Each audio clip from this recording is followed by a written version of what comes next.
The DYNAMIG project starts from the observation that the European Union and its member states run a lot of policies that seek to influence immigration to Europe. In other words, they try to make sure that when immigrants come, that is actually beneficial for residents in Europe, as well as for people in the countries of origin and for the migrants themselves. Now, there's a catch here because ultimately, it is the people themselves who decide whether they want to migrate or not.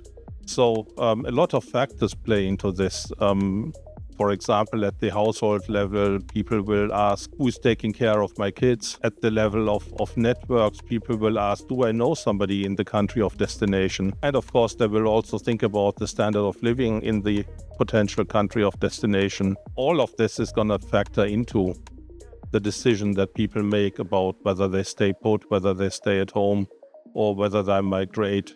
And EU policies are only going to be one small factor in all this.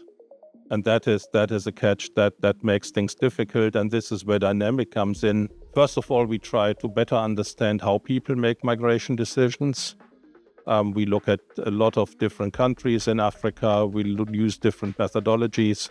So we hope to arrive at a better understanding of the migration decision-making process that people typically go through. Secondly, we look at what policymakers think about how people make migration decisions and what understanding of migration decision-making underlies existing EU policies and also the policies of the countries of origin, especially in Africa. And that will hopefully allow us to draw conclusions on how effective policies can be in influencing the behavior of potential migrants at various stages of the decision-making process and migration process.